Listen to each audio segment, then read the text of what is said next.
Should we wait a few more minutes until everyone's on, or are we good to go? We're good to go?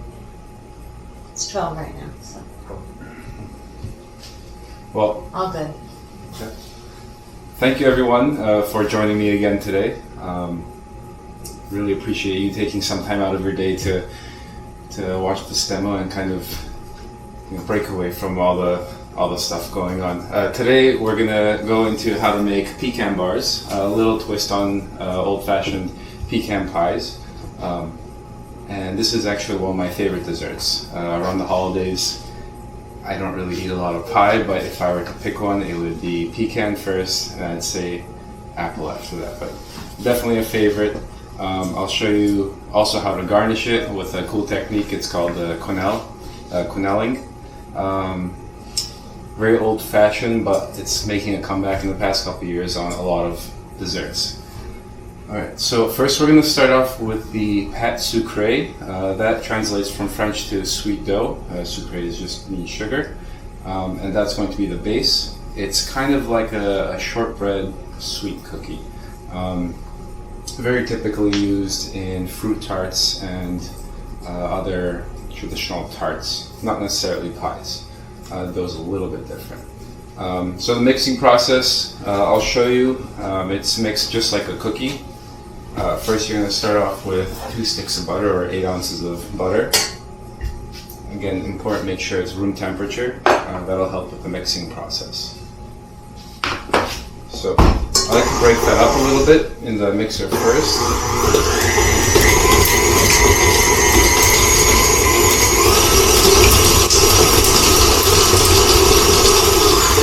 Soften it up a little bit before you add the sugar.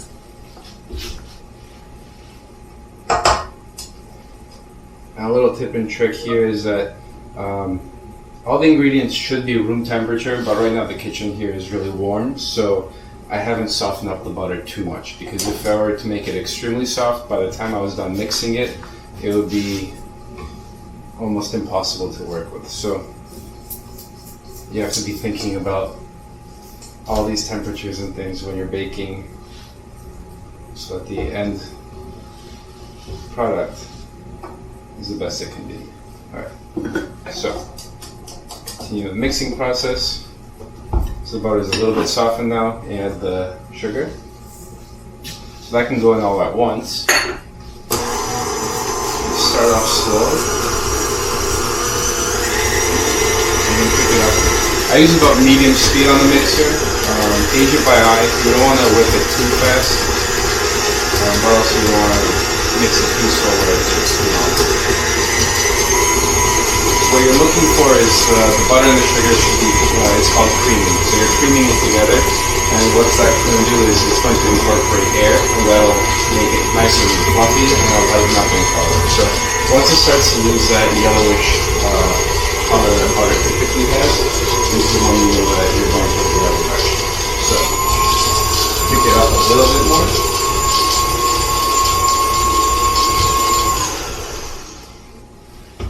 Scrape the bowl. And again, if any of you have any questions, feel free to stop me anytime in the demo.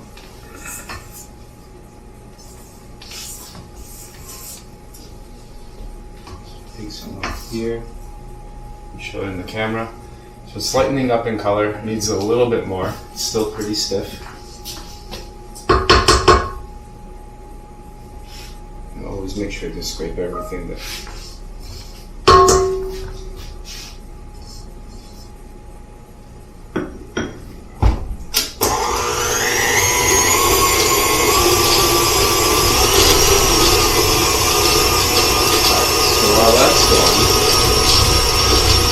next, what's being added is 2 cups of all-purpose flour and 2 egg yolks. I already separated them. Make sure the egg yolks are at room temperature. If they're cold, it'll seize up the butter. So make sure that's been rubbed out for a while.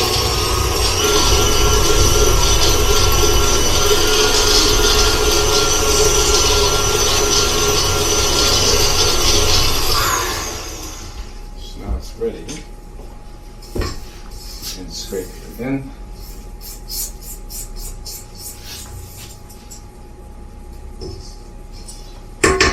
And since this is a small batch, you can add the 2 yolks at the same time. If you're making a larger amount, I would add it one at a time and then scrape after each addition while you're mixing it. So that can go straight in.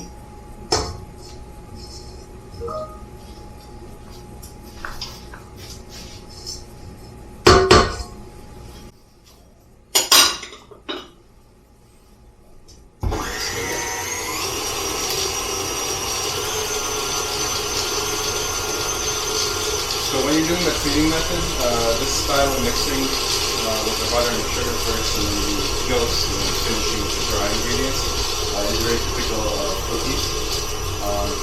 When you add the eggs, you know it's going towards the right direction when it starts to look almost like a mayonnaise.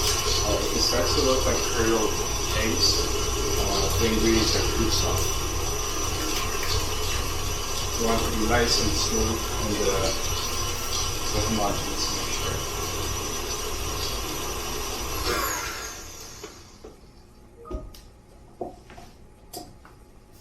It's going to have this glossy finish, and you know that it's going well.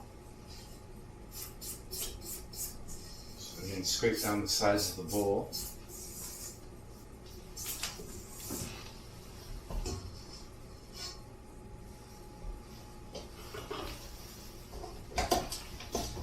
One last mix before you add the dry ingredients. So this recipe you can also use just for cookies. You can add a little bit of vanilla or lemon zest, orange zest, even sort of liqueur. It's very similar to those Danish butter cookies that you get in the blue tins. So very similar recipe. But in this case, since we're using it for a crust, I'm not adding any extra flavor into it. I just want it to have the butter and the sugar flavor. So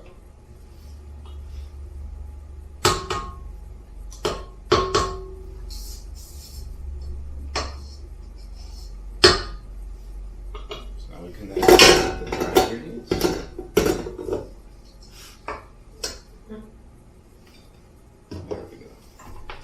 Now you want to mix it nice and slow. Get your face covered in all the flour.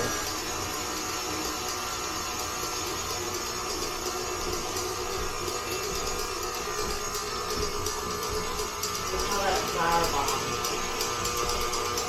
We tell them that. I did it group.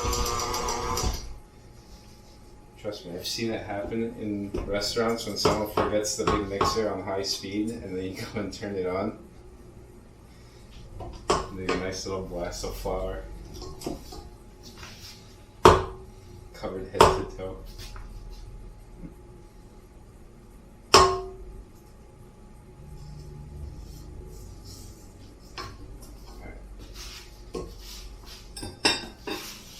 So for this crust, you actually want to finish mixing it on the table. So right now it looks a little bit crumbly. So just empty it out.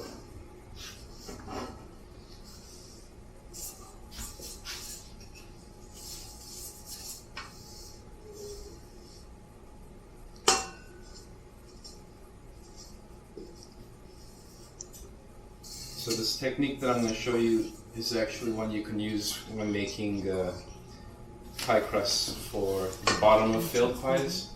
For instance, like a custard filled pie, like a pumpkin pie. This technique is really good because it completely combines the flour and the butter, and that way you get a crust that won't rise too much underneath the filling and you won't have big pockets of air. I wouldn't use this technique if you want like a top crust pie, like a apple pie, because you want that to stay nice and thick.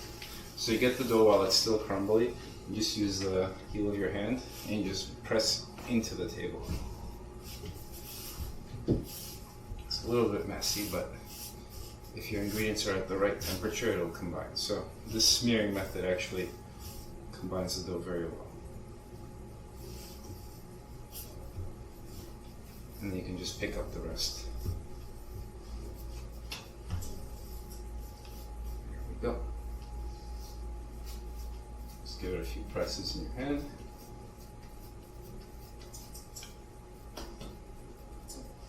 And there you have it. So this is the pâte sucrée.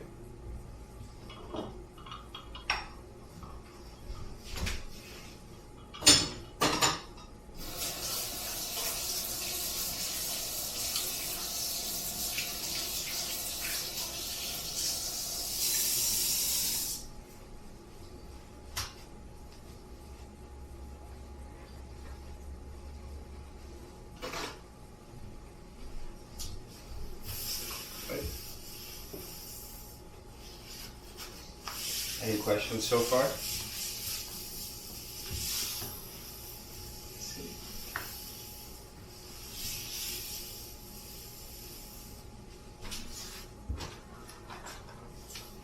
Alright, so for the next part we're going to line the pan.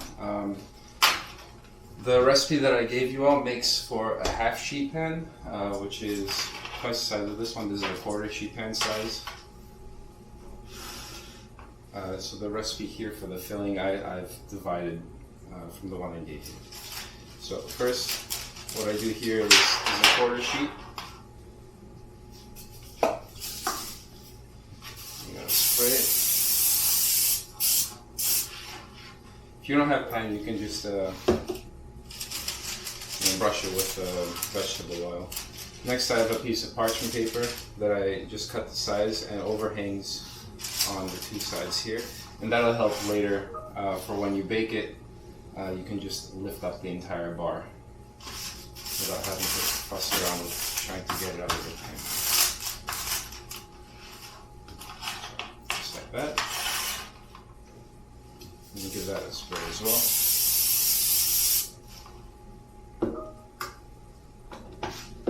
Is 1/4 sheet 9 by 13?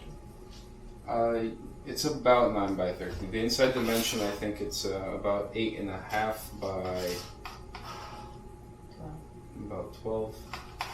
Yeah. A 9 by 13 dish, or even like a Pyrex dish, will work for this. Generally, it's about 9 by 13. Let's see. Okay. So next, you take the dough. This part you gotta do by hand. And you're gonna just press it into the dish.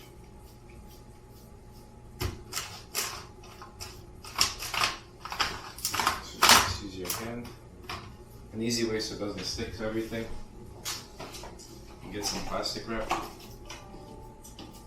And use that. Just on top like this.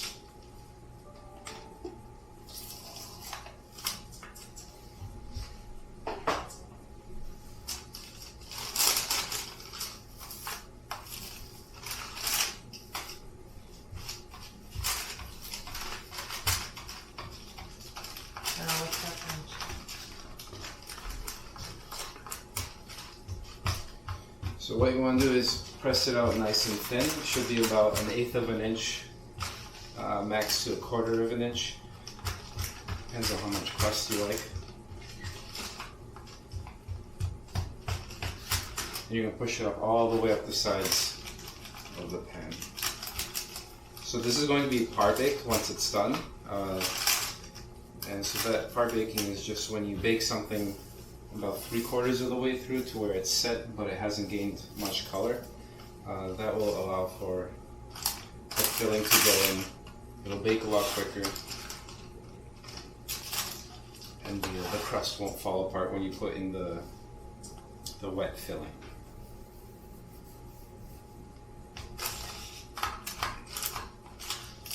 Push it up nice and thin.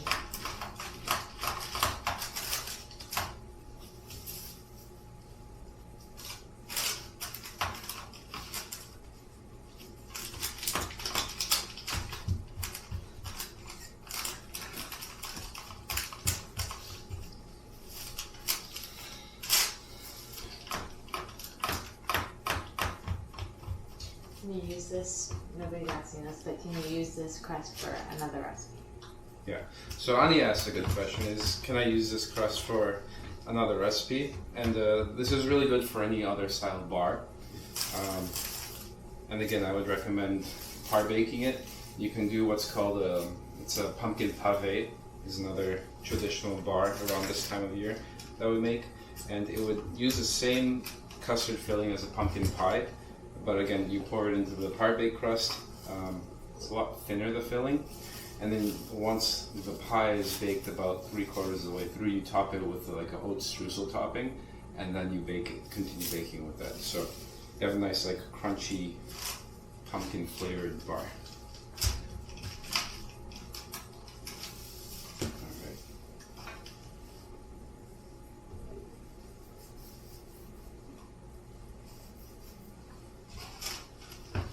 Or a fruit tart you can make with this, and then you would, in that case, you would bake the crust all the way through, and then make a custard filling like a vanilla pudding or a pastry cream, and then you can use that as a filling and top it with whatever fruits are in season.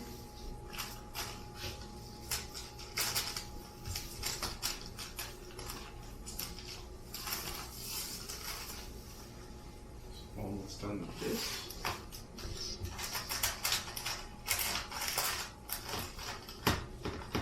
So if you do want to make cookies with the same dough, you could roll it out into a log. They're also called icebox cookies. So roll it out into a log, make sure it's nice and cold in the fridge, and you can just slice it and then bake it as slices. And you can top it with either sprinkles or crystal sugar, different things like that.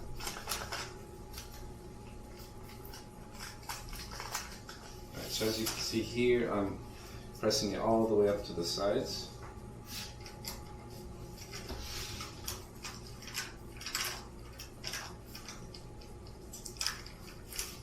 Get it nice and smooth. And make sure there's no holes in it so that the filling doesn't leak out.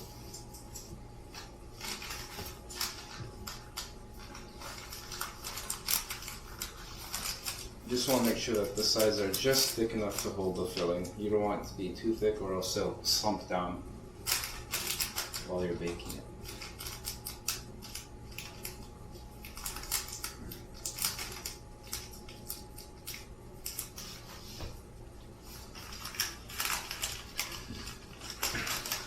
So for this recipe, I know some people had asked about sugar substitutes. For the filling, I would shy away from that just because you do need the actual structure and that the two syrups provide in the recipe. However, for the crust, you could use a Splenda or other sugar replacer. I wouldn't do a complete 100% replacement. That would, I think, change it a little too much, but you could sub out a little bit. What about like monk fruit? Someone was asking me. Oh yeah, monk fruit. I haven't personally used it much, but I would just go off of what the baking recommendations are for the ingredients. If you can do a 1-to-1 substitute with that, I'd give it a shot. But the main reasoning behind what I'm saying is that the sugar acts to aerate the dough, and you kind of need that action. So any other sugar substitute that acts the same way physically, I'd go ahead and give it a shot. And there's the chemistry of that. Right. So here you can see it's nice and pushed up all on the sides. Anyway, this might be a little bit awkward now, but later, if you do this, you'll thank me because you can just pop it straight out of the pan and slide it off the paper when you're going to cut and serve it. It actually works well for cakes and pies and things like that. If you cut just around and put it in the bottom of the pie tin, it'll pop right out. I'm going to grab. Yeah.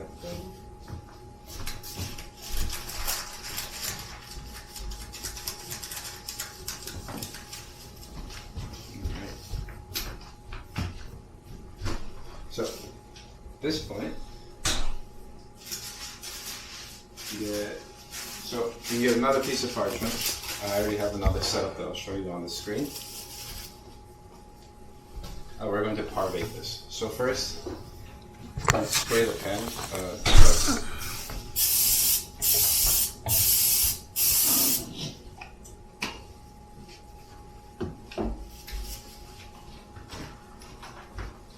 And what we're going to do is we're going to weigh it down. You can use They're sold as pie weights. They're like little ceramic beads. If you don't want to invest in that, which I don't either, I just use either rice or very inexpensive dried beans. Works out the same way.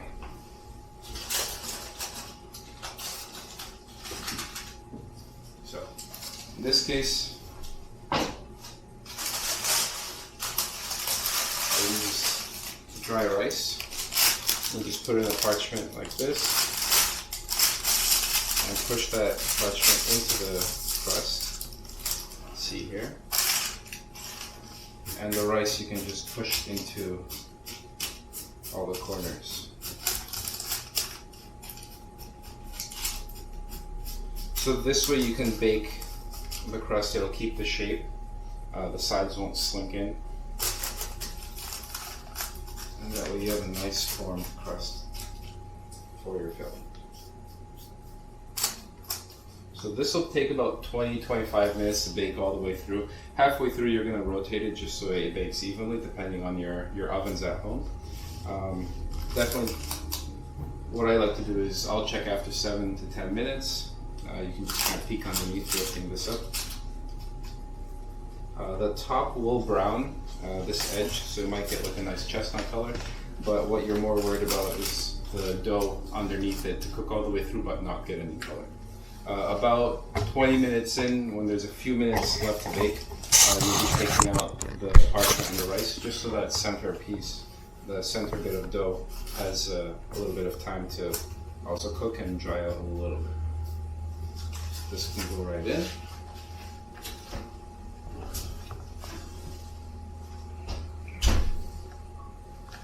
Set a timer for 10 minutes.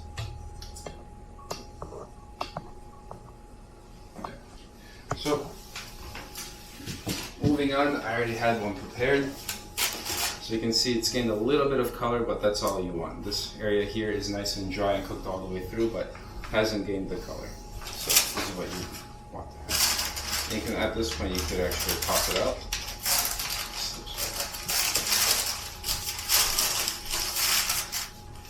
Alright. This we can set aside while we're making the filling. So for the filling, I melted the butter here and allowed it to cool slightly. You don't want to add hot butter to the mix.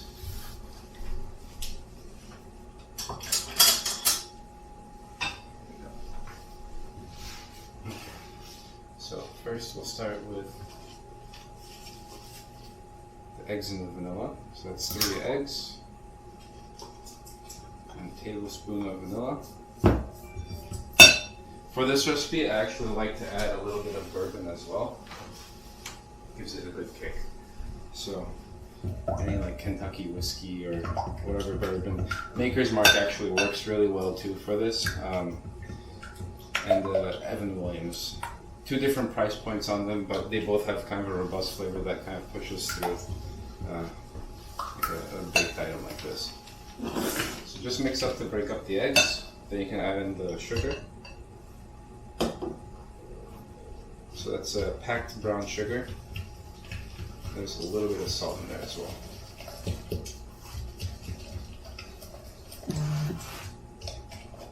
So just mix that a little bit, break up the sugar here.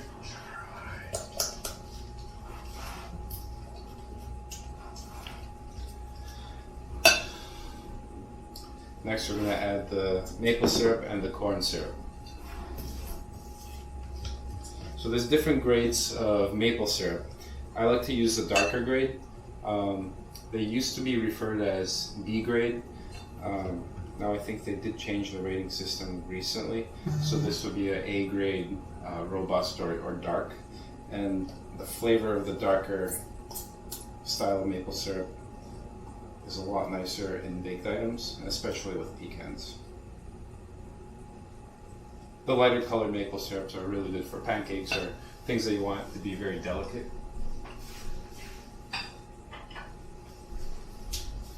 So, just continue mixing this.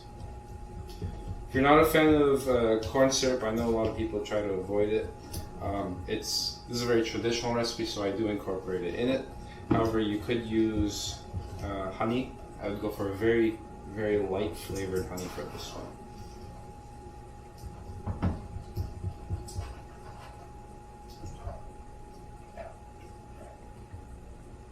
Or you could make your own syrup at home with sugar, water, and a little bit of lemon juice and boil it down until it's nice and thick like a corn syrup, and it would be the same thing.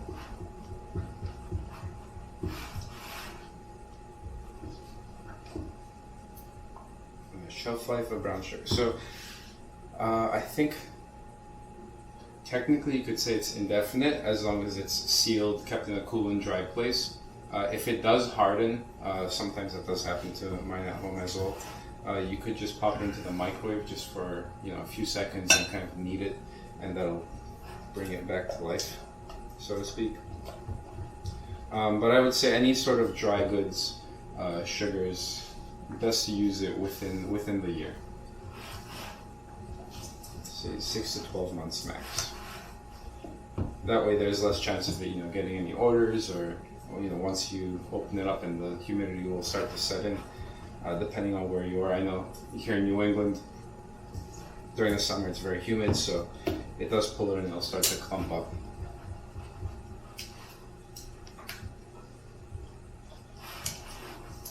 Alright, so once that's completely combined, slowly add the butter. And again, this, it's melted, but I can touch it. It's not too warm. I'd say about 90 degrees.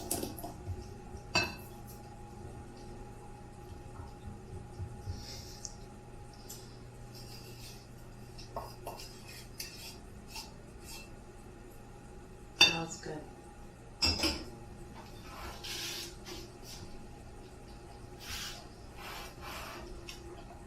Ask them what their favorite Thanksgiving desserts.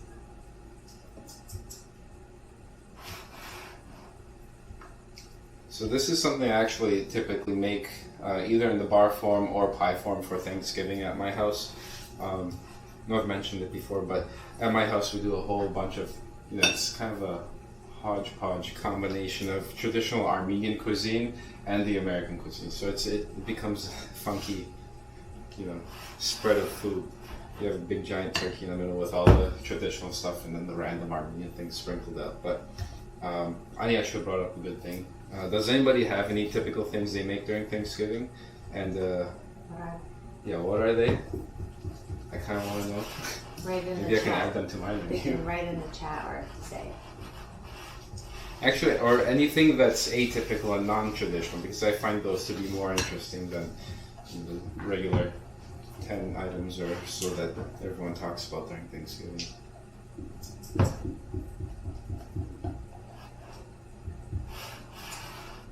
Alright, so this is nice and smooth. You want the sugar to dissolve as well. That will just make it so that the custard is nice and smooth in the baked product as well. Do you have any answers coming in? Banana cake with dulce de leche drizzle and sea salt from Mary. That sounds good. The dulce de leche and banana cake. Mm-hmm.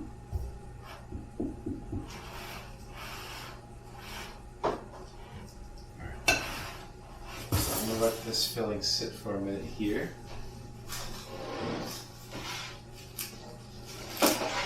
The pecans, I start off with whole pecans, and I only chop some of them. I like to have most of them left whole.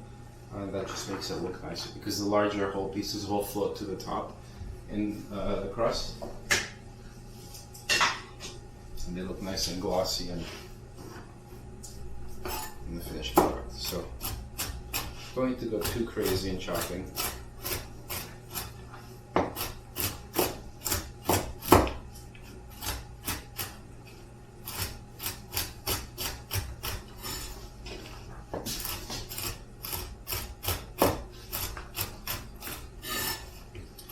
For this recipe, you can also use any other type of nut. Peanuts will work, walnuts,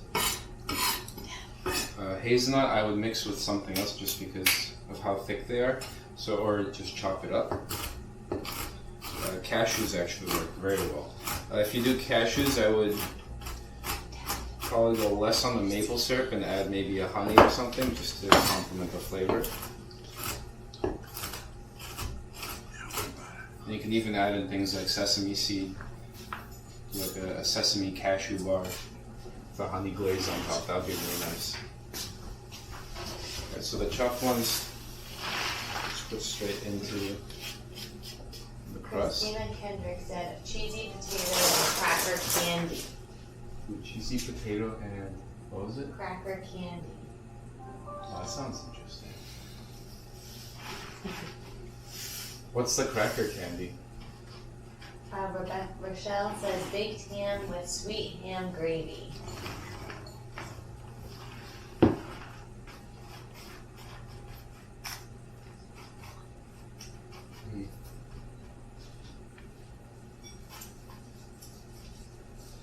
Mm-hmm. Okay.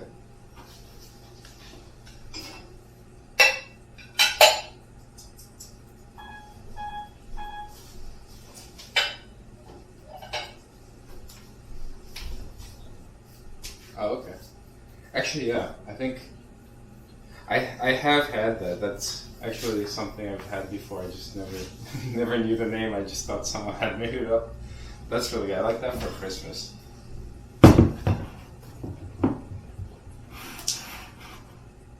Actually, if you'd like, I have a really good saltine dough recipe, so you can make the saltine crackers from scratch. That's my house. You can do like double layers.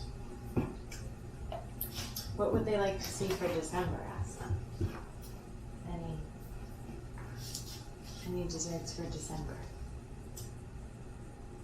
Alright, so now once all the nuts are in, you just slowly pour the filling over the top.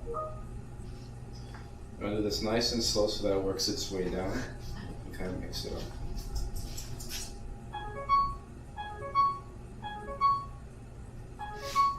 Alright, timer's going off. So while that's settling, give this a check.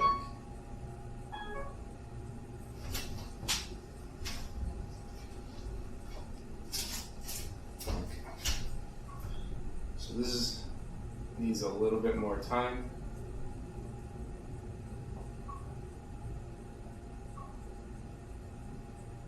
There we go.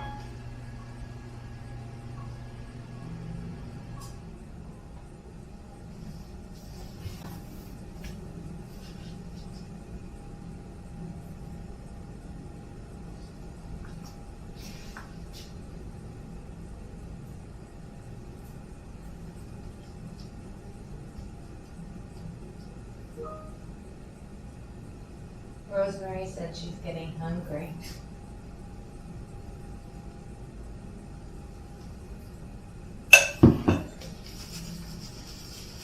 So you can kind of shake it around a little bit and that'll allow it to settle. Any of the air bubbles will work their way to the top. Okay, so that looks good. There's a little bit left. This corner needs a little bit more here.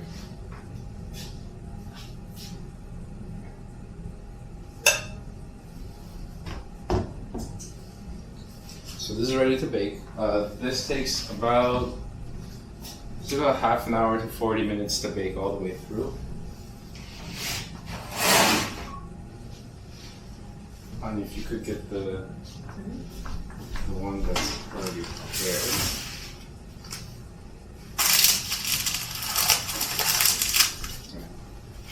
This will fry.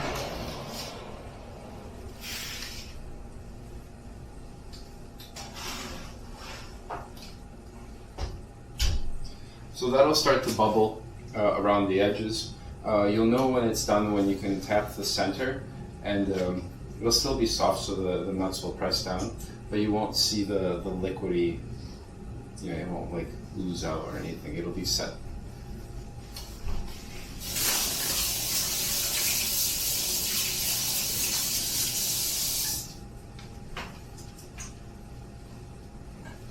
And the timing for that is more so of a suggested finish time, depending on the oven and how thick you made the crust and all these different factors. It might be between a half an hour and 45 minutes, give or take. I'm also using a convection oven here. If you have a conventional oven where it doesn't have the fan, it might take up to an hour. Just keep an eye on it and check every 10 to 15 minutes. I'd say every 5 minutes once you get past the 25 to 30 minute mark, just to make sure that it's cooking and not burning. Alright, so the last part. One is already made. Sonny brought this one, I made it earlier this morning. So right here, I stuck it in the freezer. Not necessarily to freeze all the way through, but just enough to set it so that I can pop it out and then cut it. So, pop right up. Just like that.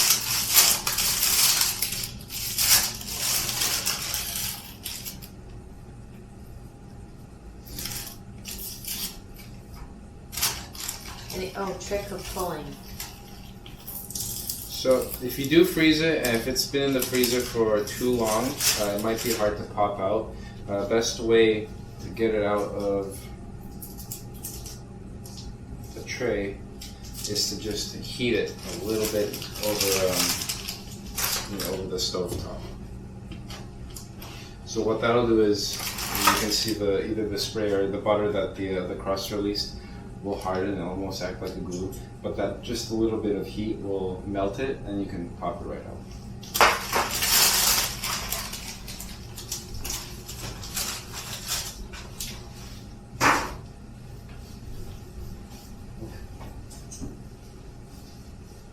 Want to get the What's that? little tray thing? Yeah.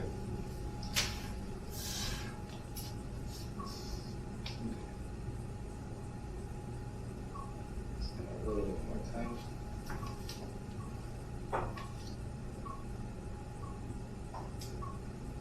There.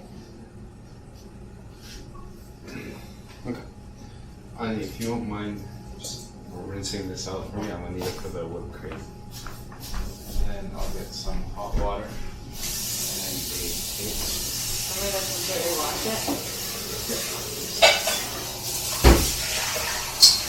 So now I'm going to show you how to cut it, and then I'll show you how to garnish it. So for the cutting, make sure it's set up nice. If it's frozen all the way through, I'll let it come back up to room temperature a little bit. Just make it a lot easier to cut. Always save the edges, that's actually the best part to snack on. So I like to trim off the sides.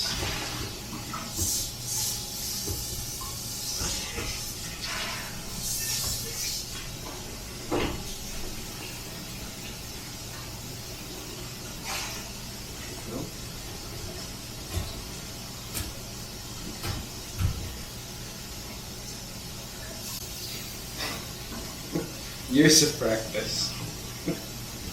Okay.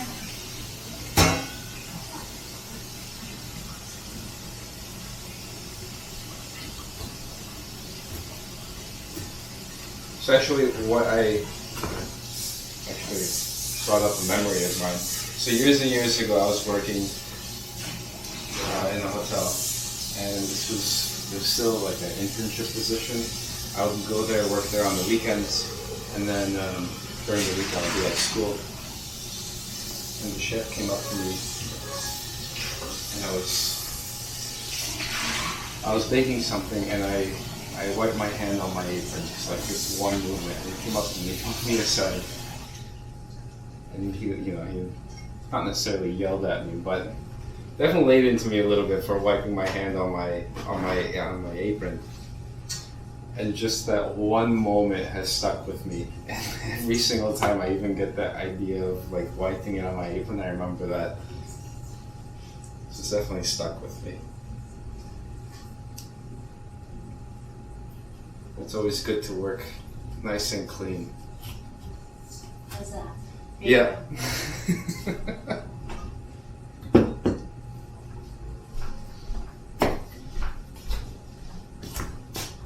I wonder if that chef has watched these videos, because I think some of them I put up on YouTube. Right now he's working out of, I think he's in London now. We still keep in touch, we're good friends. But just that one moment, you know, as an intern, has stuck with me. So another little tip, not necessarily a technique, more of a tip. When cutting an item like this, you know, you have the crust, which is a hard consistency, and then you have the custard in between, which is softer, and then you have the nuts that floated to the top, which again is hard. If you just cut it like anything, you know, just slowly cut in one motion, the nuts are going to press into the custard and it's going to ooze out. So if you notice, you know, when I'm cutting it, I'm doing this quick, almost like a jerking motion, and then pushing down, and that'll cut through the nut, and then you'll slide through the rest of the bar. Tanisha says, I would eat anywhere you are cooking or baking. Love it.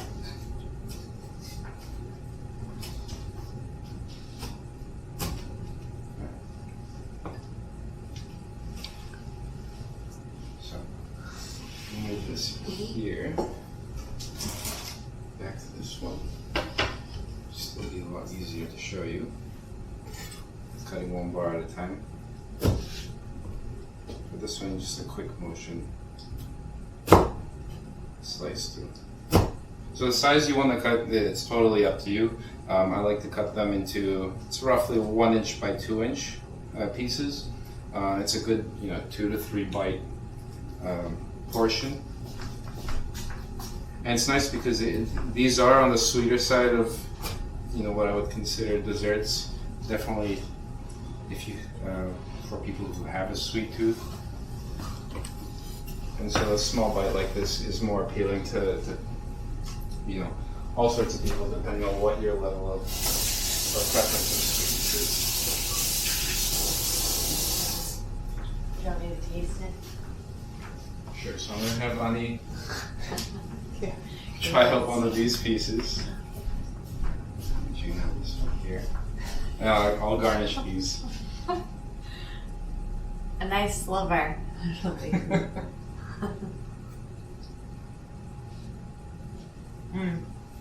do you think? It's good? Really good. So we got 4 there. Just go a few more. Get to garnishing. It's 46.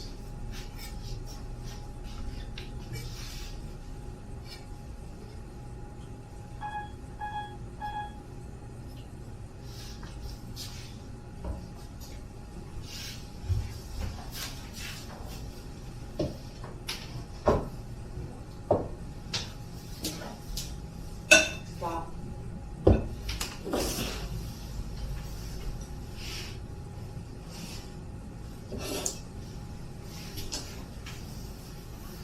Now, we're going to make a little bit of whipped cream. That's fine.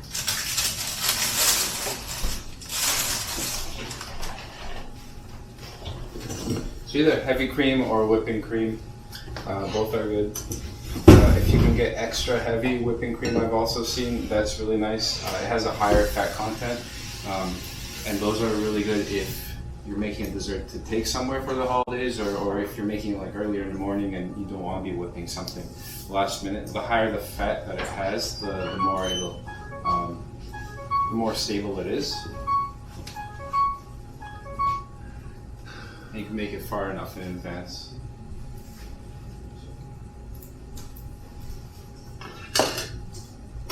Anya, if you could grab me a little bit of sugar from there. Yep.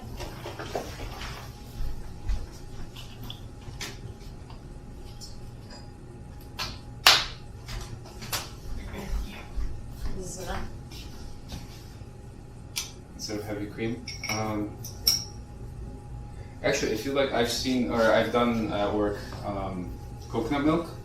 And so what you do is when you buy the can of coconut milk, don't shake it. You let it separate in the can, and then when you skim off the fat on top, you can add vanilla and sugar to that, and then you whip it, and it'll whip up just like heavy cream would.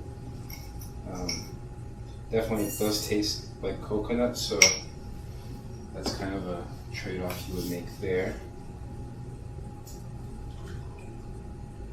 But that works really well. I've done that before and it definitely works.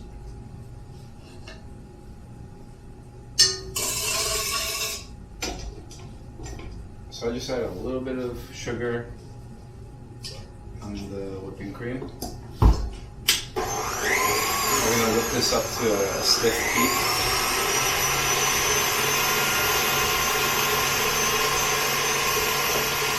And then this one I do by eye. I don't want it to be too sweet or else it's going to be too much sugar in the final dessert. But just a little bit of sweetness is good so that it cuts through the fat of the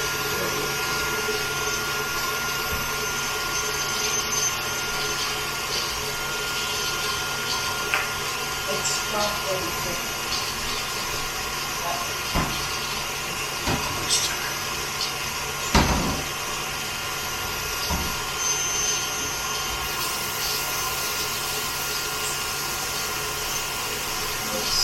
Get nice and hard.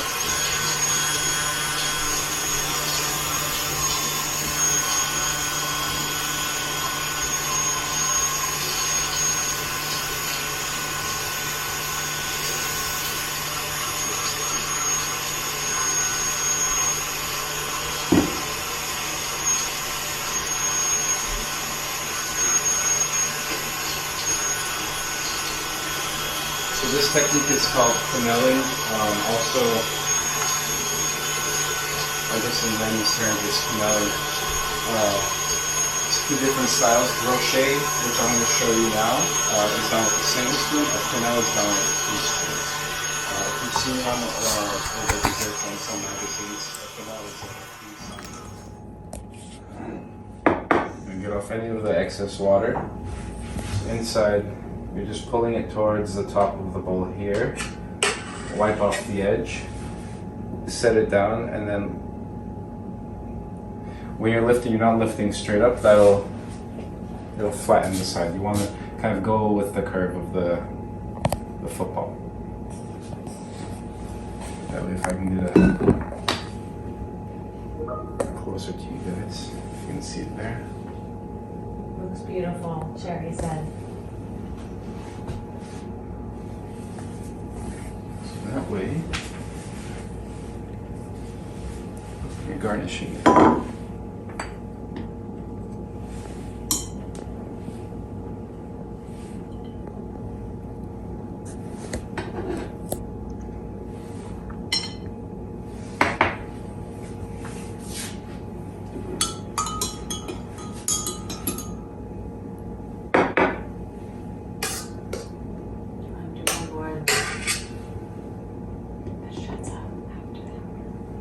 There we go.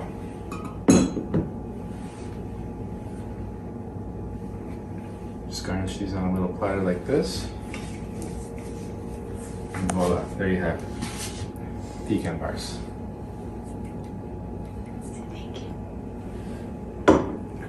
So I want to thank everyone again for joining us today. I hope you enjoyed it. Survey coming out later. Be a survey coming out later. Thank you, Ani. It's always a pleasure joining you or being with you guys and being able to show some of my talents off to you guys, and hopefully helping and maybe inspiring you guys to try some new dishes or different techniques on your own. Let me know what you thought. If you have any questions, definitely reach out to Ani or the HR team, and they'll reach out to me and I can get back to you. If you have any questions coming up for the holidays, cooking, baking, anything, I'll be more than happy to answer them. Again, as always, you can reach out to me on my Instagram page at Boston Pastry Chef, or through HR, and they'll send me the messages, and I'll get back to you as soon as I can. Stay tuned for December. Thank you very much. Stay tuned for December. I hope that all of you have a safe, healthy, and happy Thanksgiving, and enjoy the time with your families. Thank you very much, guys.